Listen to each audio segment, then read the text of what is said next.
श्री कृष्ण महारथी कर्ण के पराक्रम का वर्णन महाभारत कर्ण पर्व के अंतर्गत 60वें अध्याय में करते हैं। श्री कृष्ण महारथी कर्ण के पराक्रम का वर्णन किस प्रकार करते हैं, यह जानने के लिए आप वीडियो पूरा देखिएगा। नमस्कार मित्रों, हिस्ट्री फैक्ट में आप सभी का हार्दिक स्वागत है। मैं हूं आपका दोस्त रतन सिंह। तो फिर चलिए शुरू करते हैं वीडियो बिना देर किए। श्री कृष्ण अर्जुन से महारथी कर्ण के पराक्रम का वर्णन करते हुए कहते हैं, पार्थ, वीर दुर्योधन, अश्वत्थामा, कृपाचार्य तथा कर्ण के बाणों का वेग पर्वतों को भी विदीर्ण कर सकता है। कर्ण ने शत्रुओं को संताप देने वाले, शीघ्रता पूर्वक हाथ चलाने वाले, बलवान, विद्वान और युद्ध कुशल राजा युधिष्ठिर को युद्ध से विमुख कर दिया है। धृतराष्ट्र के महाबली सूरवीर पुत्रों के साथ रहकर राधा पुत्र कर्ण रणभूमि में पांडव श्रेष्ठ युधिष्ठिर को अवश्य पीड़ा दे सकता है। संग्राम में जूझते हुए संचय स्थित कुंती कुमार युधिष्ठिर के कवच को इन दुर्योधन आदि धृतराष्ट्र पुत्रों द्वारा अन्य महारथियों ने नष्ट कर दिया है। भरतकुल शिरोमणि राजा युधिष्ठिर उपवास करने से अत्यंत दुर्बल हो गए हैं। यह ब्रह्म बल में स्थित है, छात्र बल प्रकट करने में समर्थ नहीं है। शत्रुओं को तपाने वाले ये पांडुपुत्र राजा युधिष्ठिर कर्ण के साथ युद्ध करके प्राण संकट की अवस्था में पहुंच गए हैं। पार्थ, मुझे जान पड़ता है कि महाराज युधिष्ठिर जीवित नहीं है, क्योंकि अमरसशील शत्रुदमन भीमसेन संग्राम में विजय से उल्लसित हो बड़े बड़े शंख बजाते और बारंबार गरजते हुए धृतराष्ट्र पुत्रों का सिंहना चुपचाप सहन करते हैं। भरत श्रेष्ठ, वह कर्ण महाबली धृतराष्ट्र पुत्रों को यह प्रेरणा दे रहा है कि तुम सब लोग मिलकर पांडु पुत्र युधिष्ठिर को मार डालो। पार्थ, कौरव महारथी स्थाणुकर्ण, इंद्रजाल, पाशुपत तथा अन्य प्रकार के शस्त्र समूहों से राजा युधिष्ठिर को आच्छादित कर रहे हैं। भारत, राजा युधिष्ठिर आतुर एवं सेवा के योग्य कर दिए गए हैं, जैसा कि पांडवों सहित पांचाल उनके पीछे पीछे सेवा के लिए जा रहे हैं। शीघ्रता के अवसर पर शीघ्रता करने वाले संपूर्ण शस्त्रधारियों में श्रेष्ठ बलवान पांडव योद्धा युधिष्ठिर की ऐसी अवस्था में उद्धार करने के लिए उत्सुक दिखाई देते हैं, मानो वे पाताल में डूब रहे हो। पार्थ, राजा का ध्वज नहीं दिखाई देता है, कर्ण ने अपने बाणों द्वारा उसे काट डाला है।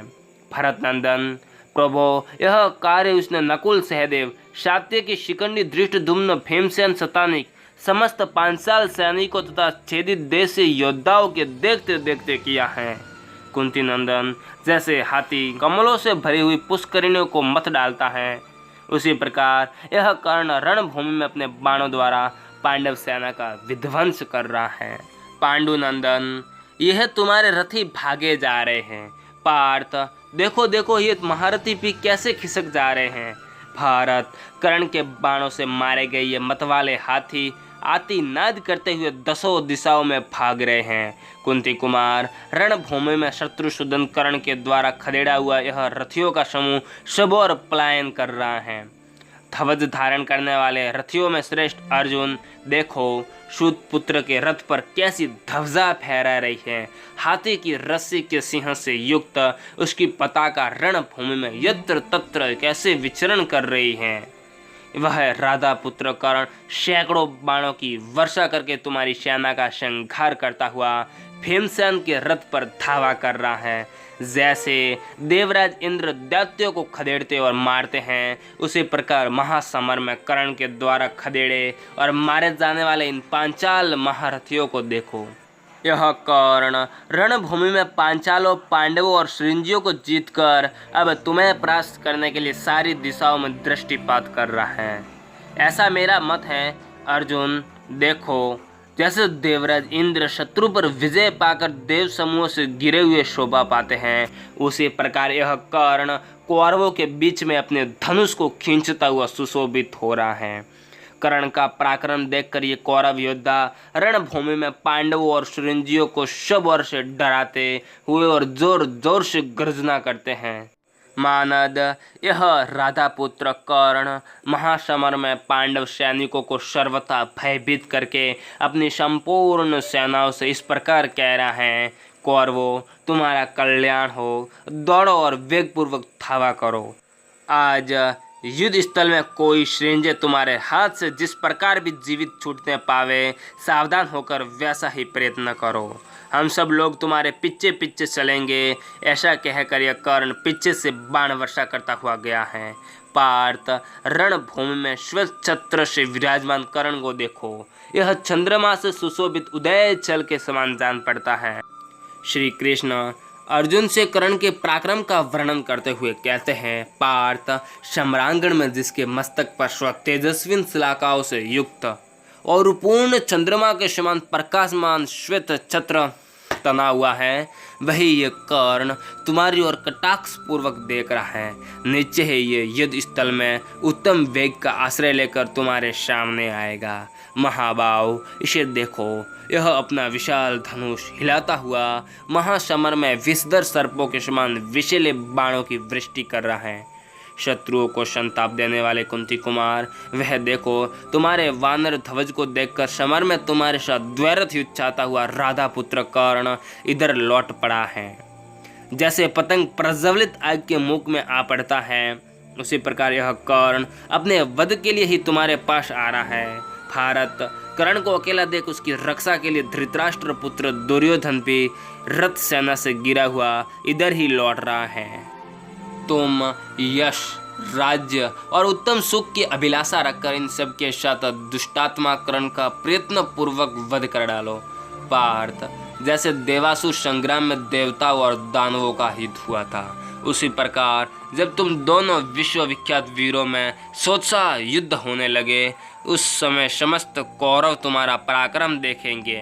भरत श्रेष्ठ, अत्यंत क्रोध में भरे हुए तुमको और कर्ण को देखकर उस क्रोधित दुर्योधन को कोई उत्तर नहीं सूझ पड़ेगा।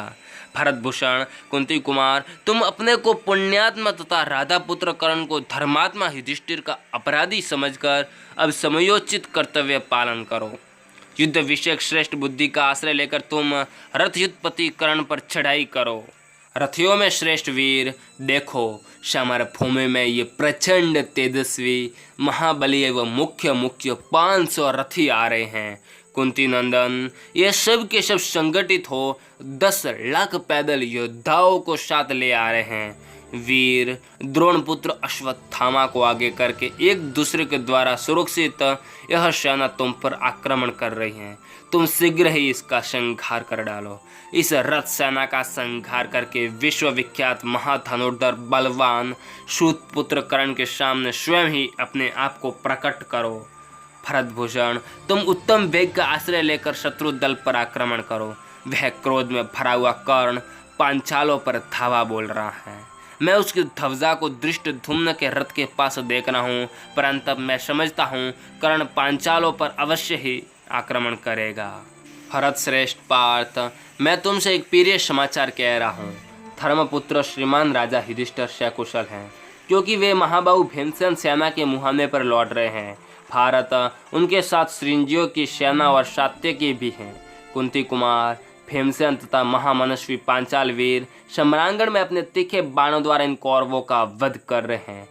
वीर के बाणों से घायलों दुर्योधन की सेना युद्ध से मुंह फेरकर बड़े वेग से भाग रही है। उसके घावों से रक्त की धारा बह रही है। भरत श्रेष्ठ, खून से लथपथ हुई कौरव सेना जहाँ की खेती नष्ट हो गई है, उस भूमि के समान अत्यंत दयनीय दिखाई देती है। आज के वीडियो में इतना ही। अगर आपको वीडियो पसंद आया हो तो लाइक, शेयर और कमेंट करना ना भूलें। और अभी तक आपने हमारे चैनल को सब्सक्राइब नहीं किया तो सब्सक्राइब कर ले और पास में आए बेल आइकन को भी दबा दे, ताकि आने वाले वीडियो की नोटिफिकेशन आपके पास सबसे पहले पहुंच जाए।